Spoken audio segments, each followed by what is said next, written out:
Hey everybody, and welcome to Gaming Banter with David and Ryan. This week we have a special treat for everybody. We've brought a lot of our writers in. We have David Gruey. Hello. We have Matt Sebreros. I always butcher your Sabreros. Close enough, though. I'm Matt. And George Alexopoulos. Close enough. Anyways, we're going to be going over the game The Last of Us, and we're going to discuss whether or not it deserves to be Game of the Year or not. And we're going to start off with a little kind of explaining of the plot and everything like that, because David D, so Double D, and I have not played the game, and we don't own PlayStation 3, so we're going to be the judges based on the arguments here. And on that note, I must say spoilers, so don't watch if there's spoilers, or don't watch anymore if you don't want to be spoiled. So take it away, Matt. Yeah, so the basic premise of the game is it's in a post-apocalyptic game, essentially. It starts in the year 2013, before the outbreak, and you actually start the game playing as a teenage girl who is the daughter of Joel, who is the main character of most of the game. So in this initial segment, you're playing as this girl, and this is as the outbreak is happening, so you're wandering the house looking for your dad. And you see on the news that there's rioting and there's something happening, but they're not quite sure yet. And then basically the whole opening sequence is this disaster and just everybody going crazy. It's the outbreak of the virus. And some stuff happens, and then the game at the end of the sequence, the little girl is shot by a member of the military, and she's killed. So this opening sequence ends with Joel crying, holding his dead daughter in his arms, and then it flashes The Last of Us, and the game jumps forward 20 years in the future. And at this point, everything's destroyed. Everything is in ruins. There's really not much of a government. There is a governing force who sort of run the quarantine zones, and there's another faction called the Fireflies who play a big part in the game, and they're basically a militant counter group to the authorities. So those are the two factions, and main character Joel doesn't belong to a member of either faction, and it's his story, and he eventually meets Ellie, this little girl who is immune to the outbreak. She doesn't have the virus. So the rest of the game is basically their journey, trying to figure out what to do with her, if they're going to use her to find a cure, that kind of stuff. So it's just following them through 4 seasons, I think. I think the game starts in the summer, and then it's broken up story arcs. It's broken up by season, so it kind of progresses through the seasons over the course of 1 year. And yeah, I think that's a good enough overview of the plot. Do you guys think you have enough for us to move forward, or is there something you want me to clarify? No, that sounded interesting. Yeah, I think I have it. All right. So what's the debate? So George, Yes. what do you think? Game of the Year, not Game of the Year, and why? I'm going to say not Game of the Year. I want to make it clear that my position is not that the game is bad, but that it does not necessarily deserve the stratospheric praise it's been getting. I think it's a perfectly passable, acceptable game, but definitely not the Game of the Year that everyone's been talking about. Okay, so passable, acceptable. Yes. That's pretty much saying it's a generic vanilla game in my mind. I would argue that it tries a lot of things, maybe spreads itself a little thin sometimes. I would like to explain why at some point. Well, how about pick something specific about what it is you think sets it, that holds it back, and then we can provide our input on it. Then one of us will tell you why you're wrong. Well, I already know that I'm in the minority here. I want to agree with you guys, first of all. The opening chapter, I'm going to tell you guys right now, is one of the best opening chapters. The prologue is one of the best I've ever played in any game ever, period. It is so amazing. Mm-hmm.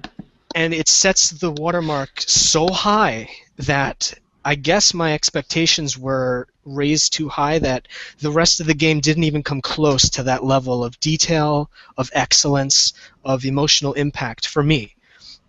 So that might be part of the reason why, like, I was waiting for that moment to come back and it never did. So I just wanted to make sure that you guys understand there are some really excellent points, and I do want to get into that too, what I like about the game, but also that maybe, like, I kept on reading reviews about, like, oh, the ending is so amazing, and the relationship between Ellie and Joel is so deep, and I'm kind of like thinking, did they play a different game than me? Because I didn't get that. So we could look at topics, I guess. I'm sorry for rambling. We could talk about gameplay, story. So let's tackle the relationship between, is it Ellie? Yeah. And so you said that you didn't feel like most of the reviews where everybody's like the relationship is so deep. So Yes. why is that?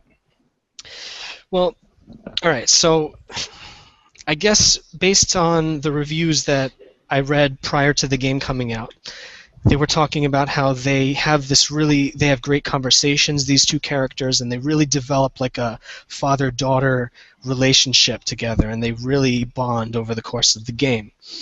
And I guess what I was expecting was nice cutscenes, conversations where they really talk to each other and get to know each other and just have these intimate moments. And what ended up happening during the course of the game was maybe 90%, maybe 80% of the conversations they had were, we've got to get from point A to point B, and how are we going to get there? And only peppered throughout were there like these little points where you can hit triangle and start like a little baby conversation between them, like, oh, hey, that's pretty. And I'm like, where is this relationship that everyone's talking about?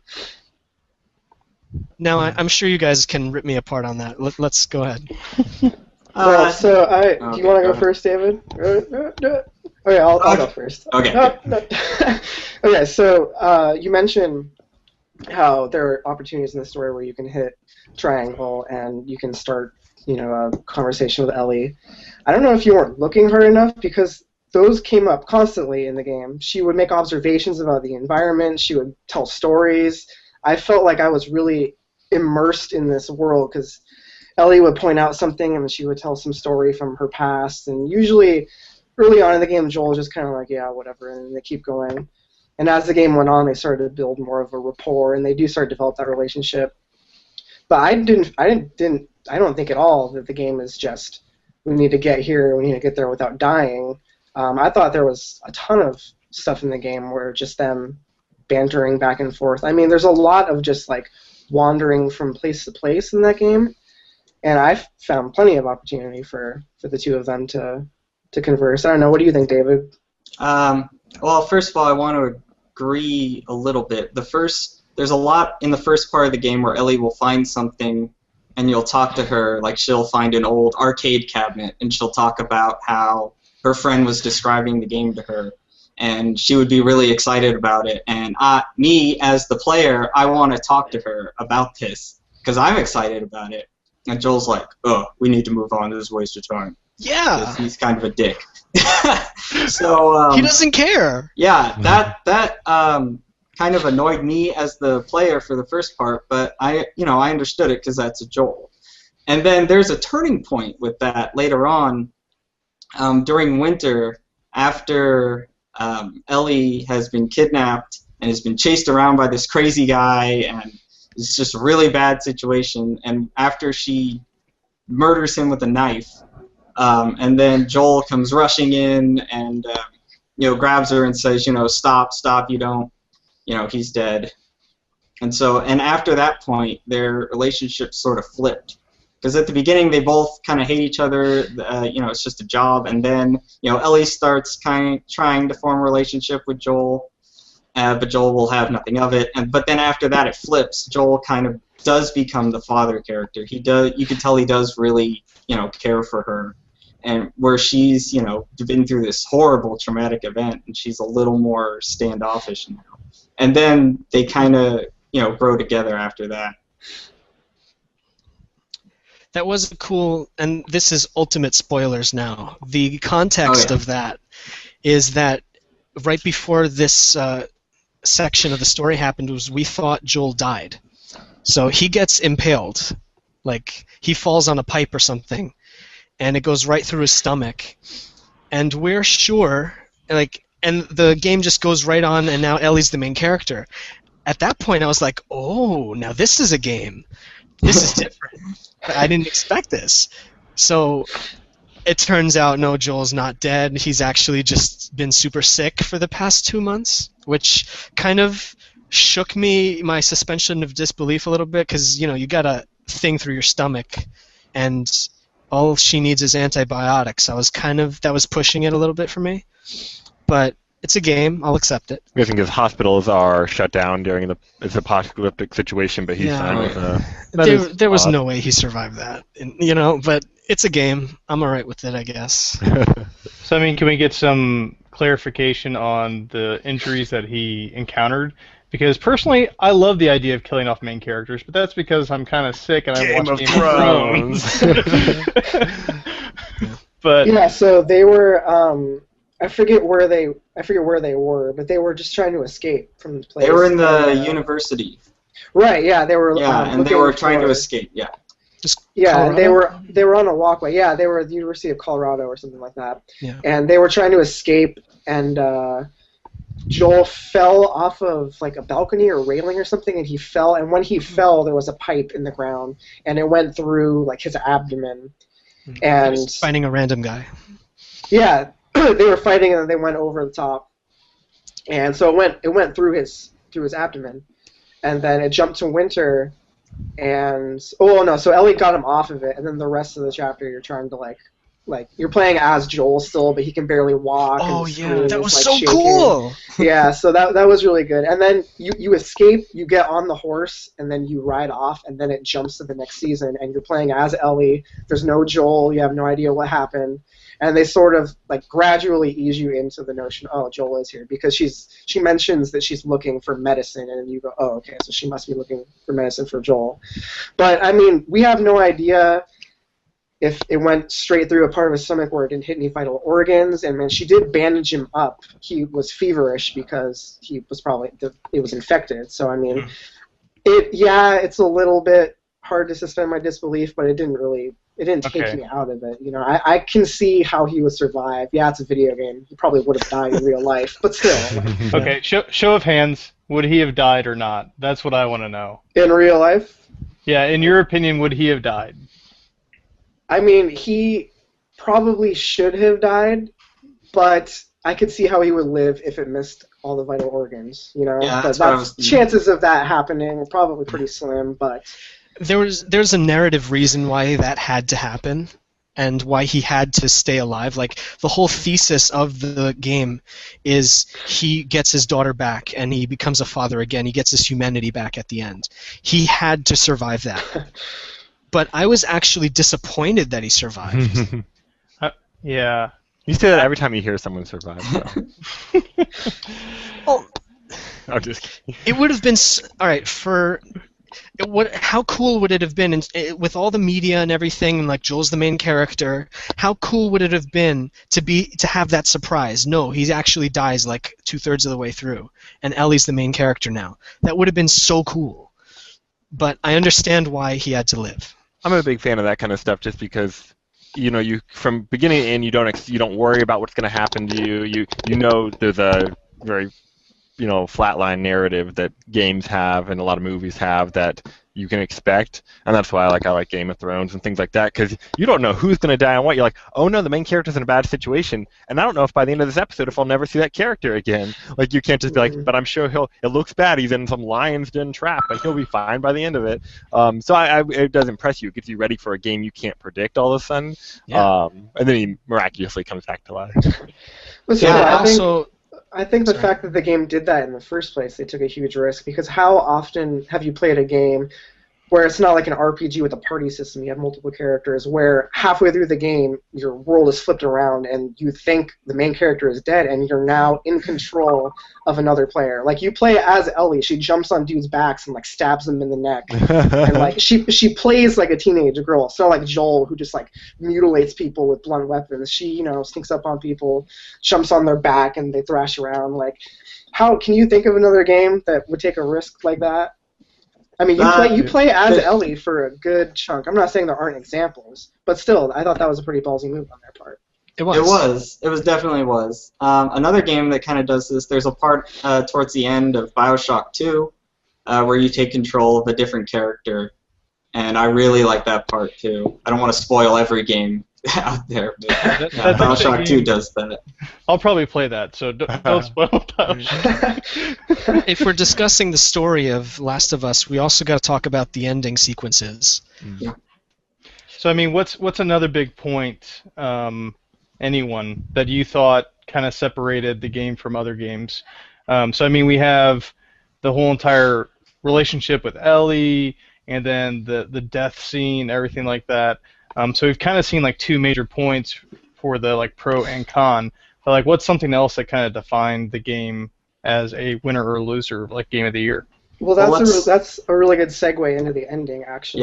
Yeah. David, do you want to take the ending? Yeah, I was just gonna mention the ending. After I watched the ending cinematic, and then I immediately jumped online to see what people were saying about it, because it's pretty controversial. And one thing is that Naughty Dog said they did focus testing on the ending, and that it focus tested terribly. Everyone hated it in the focus groups, and they said, well, we like it, so we're keeping it. And I, for one, am glad they kept it. It's not a traditional happy ending, that's for sure. No. Should I explain it briefly? Yeah, but explain the part leading up to it, too. Right, yeah. So in the last chapter, they find the hospital with the fireflies, and they're Joel and Ellie get knocked unconscious right before, so the fireflies rescue both of them. And then Joel wakes up, sees the firefly leader that you meet towards the beginning of the game, and she says, oh, we're prepping her for surgery. We're going to extract the parasite. We're going to find a vaccine. Everyone's going to be saved. And he's like, wait a sec. The parasite grows in the brain. And then she just sort of stares at him. And then he's like, I got to see her. And she says no. And so they go to escort him out while Joel, being Joel, kills everyone in the hospital, including the helpless doctors. You fight off all these guards, and you bust into the operating table, and there's a doctor there with a scalpel, like, don't come any closer, and you have to kill him. Which was you have to. You have no choice. Yeah. I stood there for 2 minutes. I stood there for about 30 seconds. There's like an orderly who's there, and he's like, I was going to try to save her too, and you're like, yeah. kill him. That's Joel, though. That's what he does. Yeah, that is Joel. Anyway, so you murder everyone in the hospital, you run out the door with Ellie, and then you meet the Firefly leader at the bottom, you have a quick little back and forth, and you shoot her in the stomach, and then she's bleeding on the ground. She's like, oh, let me go, and Joel's like, nope, shoots her right in the head. And then it cuts to Joel driving with Ellie back in the back seat, still unconscious from the drugs from the surgery. And she's like, what happened? And Joel's like, we found the fireflies. Turns out there's a lot of immune people. It didn't really work out. They're not really looking for a cure anymore. She's like, okay. And then just passes out again. You drive off. And then it cuts again. You're walking through the woods. Joel is taking her back to his brother Tommy's settlement. They're going to go home. And you reach this overlook over the whole camp. And Ellie's like, wait a sec. Just tell me. Was the stuff you said about the fireflies the truth? And Joel's like, yes. And then she kind of has this like unsure look, fade to black. So that's the ending. So she says definitely okay. ballsy. She says okay. And Yeah. she nods her head, but you can tell she doesn't really believe. She doesn't him. completely buy it. Yeah, and then it ends on that Yeah. ambiguous note. So when I saw that, I let the credits roll, and then I immediately reloaded my save. I did the last chapter again, looking for every possible junction. And I'm like, no, there has to be a better ending. I did something wrong. I must have pressed start and missed a cutscene. Because that is not what I just spent 15 hours earning. Huh. I was so upset. Yeah, I was gonna say you sound a little upset about that, George. But it's interesting I wasted 'cause- $60 on that ending, man. That's not an ending. They just stopped the game, and it's like, where's the rest of it? Wouldn't she be able to figure out at some point that what he told her wasn't true, and he lied to her, and then like looked her in the face and lied to her a second time? Then like a few years later, she's like, "Why isn't humanity surviving? Why are we just getting overrun all the time by more and more lobstermen?" No, because Joel said they stopped looking for a cure. And now the camp is halfway across the country from the Firefly Hospital. There's almost no way she would be able to go back and see what really happened unless she talked to another Firefly who happened to make their way back to the camp. But like That would be the only outcome-wise, way. like had they taken the thing out of her brain, humanity would have started to flourish again. But currently, Maybe. oh, okay. They're But not 100% sure. The whole point of the story is not about humanity, actually. It's just about Joel's development. That's the thing I felt a little cheated, is like all that running around, going from checkpoint to checkpoint was not about getting to any goal except reaching this end point to get to the doctors to do the surgery on her. And we didn't know why, but they were going to kill her at the end. So that was the big surprise, and what happens to Joel is the whole point of the story, and nothing else. And what I felt cheated because they did not milk it enough. They needed, as in my opinion, narratively, they had to give me some more meat. That was not a full meal. Well, I mean, honestly, what that sounds like to me is a recognition that this game is going to be polarizing, upsetting, and then at the very end, you leave it open-ended so that you can come back and do The Last of Us 2. I mean, honestly, that's from what you're telling me, that sounds like, hey, does she find out, does she not find out? That's a perfect pickup point for, The Last of Us 2. It kind of reminds me of... It reminds me of the Halo franchise when it first came out. You get into the ship, and it's like, well, does he make it back? Does he not make it back? He's in like a little fighter ship. What's he gonna do? And you don't know until you get to Halo 2, which was a horrible game. But regardless, which didn't have an ending either. Yeah, Yeah. That was for different reasons. I disagree. I think it was the perfect ending to this story that they were trying to tell. Like David said, they focus tested it. It didn't do well, but they were not willing to compromise their vision of this game. Like, I don't know what you were expecting. Like, they live happily ever after. They have a settlement. Like, he saves her, and they're father-daughter, and they're all happy. Like, that is not a possibility in this world. There is no light at the end of the tunnel. And you spend the entire game sympathizing with them because you watch their relationship grow, you watch it sputter out. And for most of the game, you're on their side. You're on Joel's side. And then there's this flip where Joel finds out that Ellie is going to die, and he is not okay with that. And as a player, I was like, wait a minute, Joel, you can't kill them. She might be the last hope for humanity. But Naughty Dog was not willing to give you the option to make the decision for yourself. They were telling a story. This is not an interactive, like build your own, choose your own adventure. They're telling Joel's story. So that's why I thought the moment in the operating room was brilliant. They don't give you the choice to not kill the doctors. You have to shoot them. They make you shoot them in the head. And like, that guy was probably the last brain surgeon in the world, He was probably the last one. I mean, how many other brain surgeons could there be?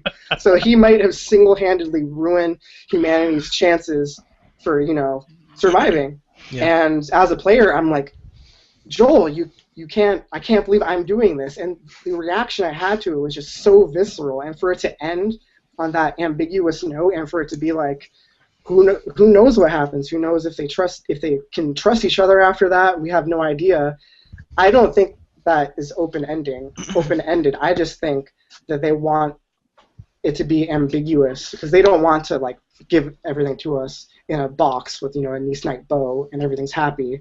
I think it was a perfect ending, and I actually hope they don't continue this story. I wouldn't mind seeing a game set in the same world, but I think we've seen the last of their story. I would actually agree with you, Matt, 100%. Like, they had a very specific story that they wanted to tell, and we were basically signing up to go along for the ride.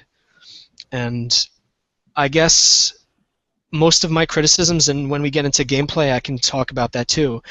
I have a bias that I'm going to admit is my problem. When I play a game, I would like just a little bit of options. Now, playing a Naughty Dog game, I realize now that I'm not going to get those options. So I guess Naughty Dog games are just not for me. So let's dive into gameplay because we got about 7 minutes until a 30-minute mark, and we can keep going from there. But what are kind of the main points that you guys are thinking of in terms of gameplay as a defining factor for Game of the Year or not? Well, we could define the basic mechanics if you want. Okay, go for that. Do any of you guys want to start, or? You can take it. The basic. All right, so there's exploration scenes, there's stealth scenes, and action scenes. Am I missing any? I think if you want to generalize it, well, I mean, in terms of gameplay, pure gameplay, yeah. So you've got scenes where you're just kind of walking around, and let's say you've got an abandoned town, and you'll be looking for supplies, scavenging, trying to find a path to get to where you need to go. So let's say you got to make it across town, and there's a huge thing of water and Ellie can't swim, right? So you've got to figure out a way to get her. You like push a plank over and she stands on the plank, and then you've got to swim her across, So there's navigation scenes where the environment is just it's there to be explored. And then there's combat segments, which are broken up into stealth if you want, but there's limited ammunition and supplies, so you can't go both guns blazing unless you're playing on like easy mode, I guess, but I played it on hard, so I was always stealthy. So between exploration and action, I mean, I might be overgeneralizing, you're right, but that's the basic what you're going to be doing most of the time through the game. And of course there's cutscenes. Do you guys feel like they did a good job? Because you were talking about how you felt very different playing Ellie than playing, what's his name, Roy? Joel. Oh, Joel. Do you feel like you really felt like you were connecting with the characters when playing them? Was that kind of what gave it an extra star in the combat and the gameplay aspect? Yeah, definitely. Playing as Joel, you're this kind of big, hulking, like lumberjack kind of guy, and he just brutalizes people. He has melee attacks that he'll slam people's heads into the sides of shelves or doors or anything. He'll beat people to death with like wooden planks, just everything. But when you're playing Ellie, she's like she feels a little faster, maybe because she's smaller. And when there's a part in Winter where you're playing as Ellie and then it cuts back to Joel and back to Ellie and all that. And Joel is injured, so he's slower, so maybe that's why Ellie feels faster. Anyway, Ellie has like this indestructible shiv, which is really cool. One of the things early on is that you're always low on shivs. You got to find stuff to shiv people, But she has this indestructible one, and she'll jump up and like stab people in the neck, and it's really great. Also, her bow is way better. I hadn't upgraded the bow at all until after I played as Ellie, so her bow was like really good. And she was really good with it, probably you get the feeling she's been doing a lot of hunting. So yeah, the two characters definitely feel unique in combat. Well, we should also mention that there are two different enemies that you face. There's the infected, and then there's other groups of humans.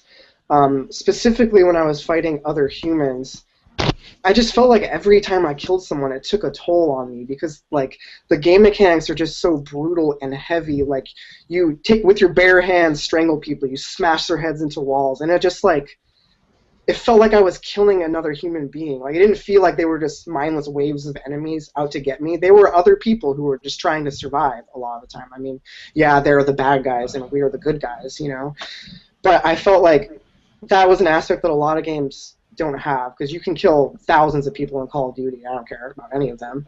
But in this game, I don't know, every time I killed someone, it never lost its effect on me just because it was so visceral, you know? Would you agree, George? Absolutely. And I would actually say, for me, it was too much. So that might be to their credit, that you didn't have the option to not be brutal. And when I first started playing the game, I complained that, like, why is there not a non-lethal option to stealth? Like, if I were Batman, for instance, because, you know, we've been Batman before, I want to walk up to guys and maybe just kind of knock them out. I don't want to kill everybody I come across. But again, the developers have this very specific vision for Joel, and there is no option. I mean, you can sneak by guys and not kill them, but you're always making it harder on yourself. You don't have to kill them, right? You can choke them out and No. knock them unconscious, can't you? Yeah. You can't knock them unconscious. You have to, because the option is strangle, if I recall. I thought that was just knocking them out. Like you just kind of get them to stop breathing until they, Maybe that's think- wishful thinking. It wouldn't surprise me if you were. I was killing all those people. But Yeah, I mean, We've I got don't to know, check. I felt like that was the non-lethal option. I thought I was killing those people. When you shiv them violently in the back and the neck, then you're killing them, obviously. yeah, Absolutely. But you can sneak up on people and you can choke them, whether or not they actually die. I don't know, but You could be shivving them in pressure points that knocks them out. yeah. That is definitely not Joel's style. No, Kill not a kid at for all. Joel. Well, all right, so there was a lot of killing going on, and I would have personally appreciated just the option to just change the word from strangle to knockout. And same animation, just the guy's like, oh, I'm asleep now. And I'm like, okay, you will wake up soon, but I had mercy on you because I'm a good person. And then I would move on. And that would have made me feel better about, okay, I just tagged these guys. We're moving on. Kind of reminds me of a Splinter Cell, like whenever you have the option to knock somebody out versus kill them, and Yeah. usually it's actually worse for you to kill somebody in Splinter Cell, at least from my experience. That is an interesting, like, it sounds like, just from not playing the game, but it does sound like they had a very intentional direction for you to go. That wasn't as RPG-ish as, you know, light side, dark side and stuff. It was like watching a movie where maybe, you know, there's a, whatever they call it, an anti-hero, and you want him to win because you're like, well, it's the main character. I know I have to relate to the main character, but then he starts doing things you can't totally agree with. Yeah. But they don't do that as often in a video game. You know, normally if you're a badass in a video game, you're just killing people, but they all deserve it. They're all gangsters and mafia people anyhow. Or you're Grand Theft Auto and you know you're being a terrible person. But like when you go into the game and you like humanity, Last of Us, survival, protect a little girl. But also I'm playing a guy who just kind of is totally okay killing people and is kind of brutal. Maybe he's had to deal with some stuff that makes him angry. You know? But then Ellie does it too. The same Yeah, that is buttons, impressive. the same buttons that strangle people make her stab them in the neck. Wait, what? Yeah, when you control her during the winter time, you'll be able to sneak up on guys, and there's no option to strangle them. So what happens in narrative, she sees Joel killing all these guys, so she, in order to survive, becomes this murderous psycho. And you guide her behind people, and she jumps on their backs and stabs them and kills them, and she becomes a super killer, just like Joel. Well, okay, so in all fairness, you can try to sneak past people. I mean, I've seen people play the game where they kill hardly any enemies. You know, you can sneak past them. And she's a 13-year-old girl. She's not going to be choking out any full-grown men. You know, You're right. If you can't sneak past them, she has to kill them because they will kill her because she's a 13-year-old girl. You know, Yeah. so I mean, but I do think you make a good point that she sort of gets that from Joel. You know, I feel like before she met Joel, she would not have been able to jump on someone's back and stab them in the neck repeatedly. I do think Joel definitely had an influence on her. That's true, but I feel the game's very deliberate about building that with Ellie. Yeah. To start off, she's not, you know, a little naive little girl. She's not Clementine from Walking Dead. She grew up in this post-apocalyptic world. This is all she knows. There's a really humorous part where they find an ice cream truck and they're explaining it to her another character that like guys drive this truck around and then little kids come up and get ice cream from it and they're like, you're weird. And so yeah, but she's like tough. She, her appearance is a little rough. Her language is certainly a little rough. So, Terrible. yeah, she's. I wish there was a button to tell her to watch her language. That was a bit jarring, I gotta say, because she swears a lot. I was yelling. I never yell at the screen, but this game made me do it all the time. Yeah, so she starts out a little rough around the edges, and then there's the scene where she saves Joel's life. This guy has Joel's head in this pothole basically full of water and drowning him, and Ellie just kind of has a gun and shoots him. I think that's the first time she kills someone. And she's a little shaken up. And then Joel finally lets her have a gun because there's a lot of people and he needs to escape. And so he says, okay, just stay up here and take pot shots while I try to, get around here.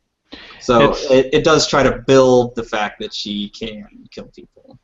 Yeah, I mean, it sounds like to me they do a pretty, just from hearing the story, because I've never played, that they do a pretty decent job of building the narrative of, this scared little girl that, maybe is kind of building into something else. She goes from like, oh, I'm so shook up because I shot somebody, and to shivving people like in the neck, like I don't know, like pretty like extreme circumstance there, but it sounds like they do a pretty decent job in their storytelling, or at least their dark, cynical storytelling. Yes. That actually, if we want to move on to gameplay, I would say the way I wrote it down was like my main criticism with this game and the Naughty Dog style in general is they create this sort of amusement park, and it looks amazing. No question about that. It's greatest graphics I've ever seen, ever, forever, eternity, but the problem is when you start to try to interact with the world, you start to realize, just like in an amusement park, oh no, it's actually not real. And I don't mean real as in, okay, obviously it's graphics and polygons, but I'm saying like when you start interacting or trying to interact with the world, you realize it's hollow, it's made of plastic, this is not a real magical world. So, for example, if some segments allow you to press a button and climb on a certain wall, to climb over a fence. And later in the game, no, you need to actually have a ladder in order to make it over the same height of a fence. That drove me crazy. I wanted to touch this world, I wanted to interact with this world, but they wouldn't let me. So that actually, that has to do with, I hear my own voice and it's... I know, I've been noticing noticing it, sorry. Basically, it applies to the environment exploration sections and combat sections, where you have to go along this very specific path, and if you deviate from the path, like in the instance of killing the doctor at the end, if you try to do what you want to do, the game doesn't let you and the illusion breaks. So you have to play the game the way they designed it. And that's basically why I would say it's not as good as people say it is. Now, for someone that wanted to play the game that way, they would not have noticed the seams, and they would say this is excellent. So I think that's where the line is drawn between me and these other guys. So I'm admitting I'm not interested in that kind of gameplay. Maybe I wanted to do a little more of my own thing. And maybe that's not a flaw of the game exactly, but I wouldn't say it's a universally excellent game the way, like, I don't know, Super Metroid is, Game of the Year. We can use more modern examples. It does sound like it's kind of like more of a, like I think games can be used for both things. They kind of choose your own adventure, interact with the world experience, or a direct storytelling situation. I tend to lean towards the choose your own experience because, like, if I want a direct story, I'll watch a movie and it's normally better. Although I'm excited about the idea of games progressing, and from hearing from the other two guys, it sounds like they managed to use the game to make you feel things because you were doing things you didn't agree with and stuff, so you might even feel them more than if you watch the same thing in a movie. So, yeah, definitely, I get both sides. But. So Matt, what do you think about George's comments? I would. So first, I'll acknowledge that this isn't a sandbox game, obviously. I mean, I do think it's very immersive. I think the environment is fully realized, and I think it's gorgeous. And even though I was, for the most part, on a linear path, they had to put you on a linear path to advance the story to get you to the next area. But I felt like I did plenty of exploring. There's lots of places you don't have to go to progress the story. There's buildings you can explore. You can search for resources and stuff.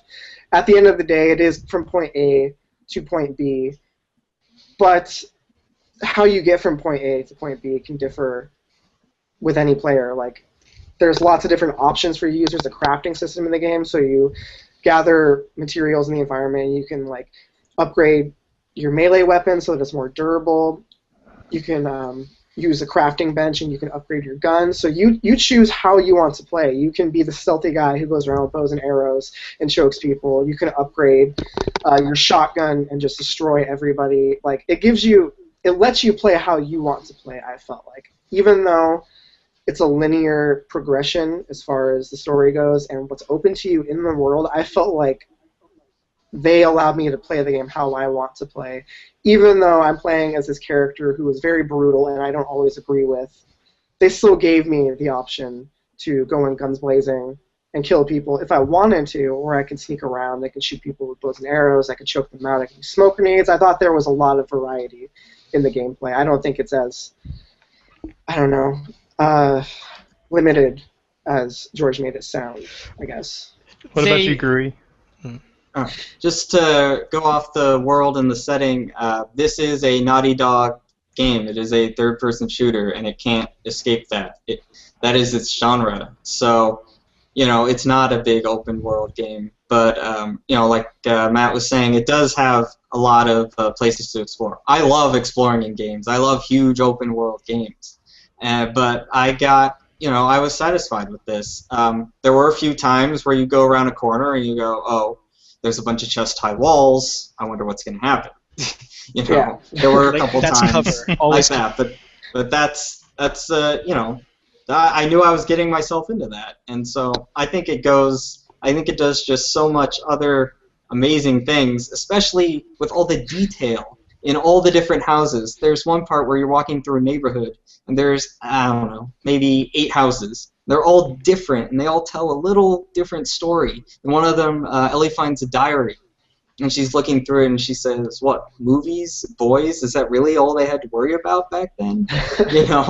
So there's just so much detail. Another one, they're playing darts, like just with the leftover dartboard.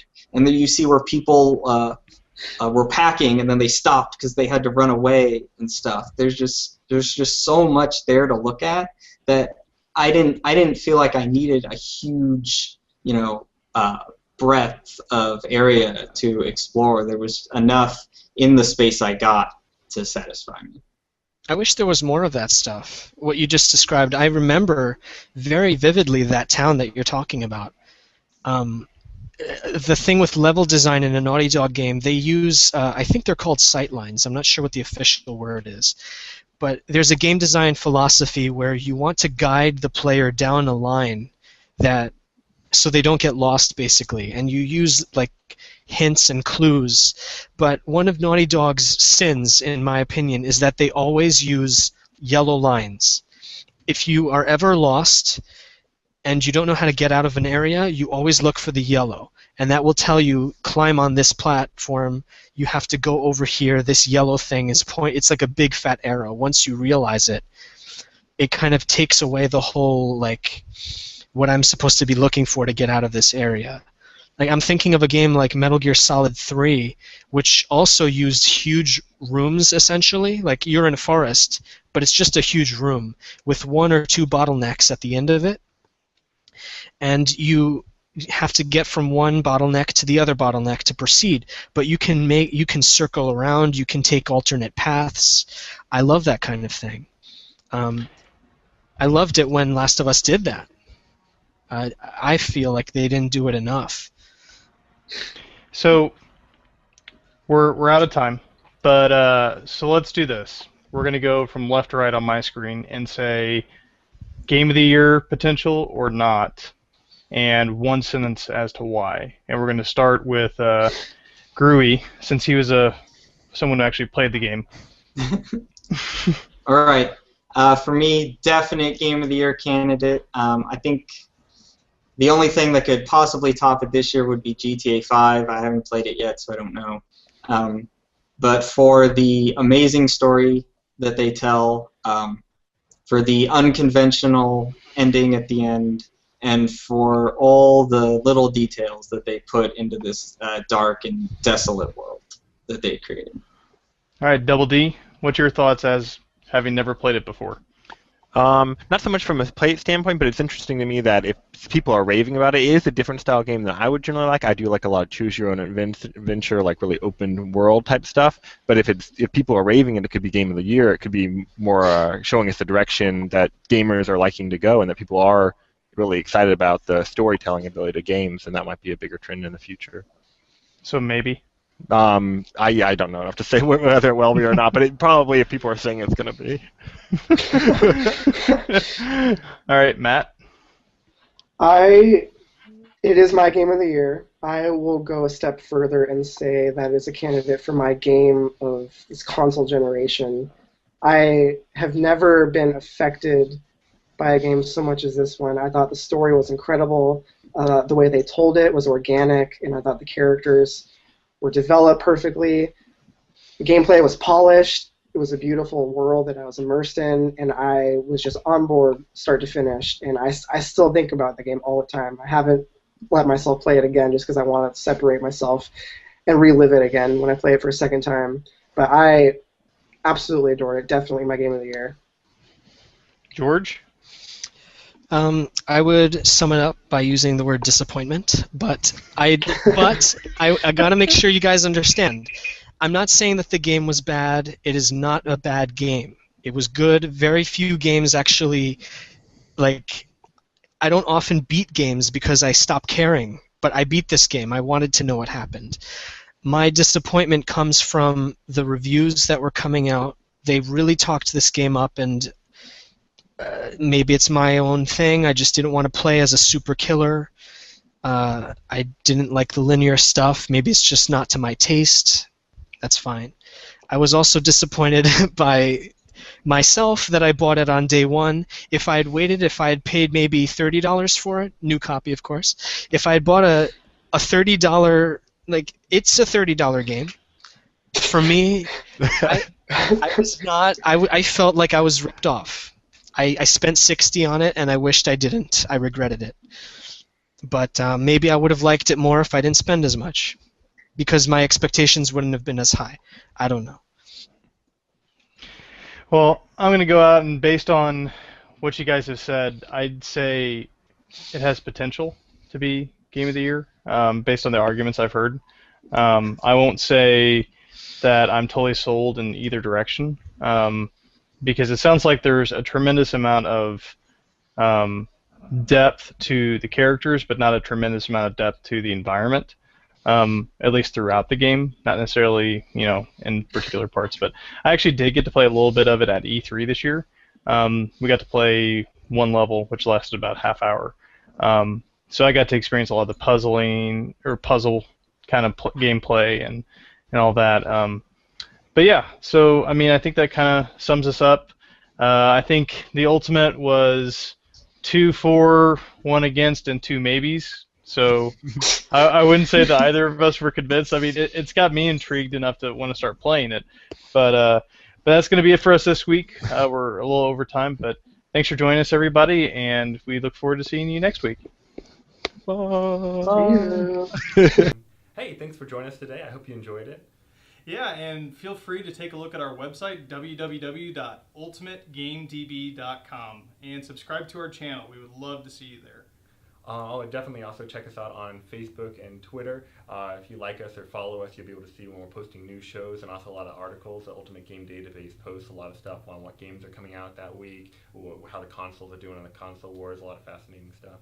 Yeah, so subscribe, like us, tweet us, and we will see you next week. Bye!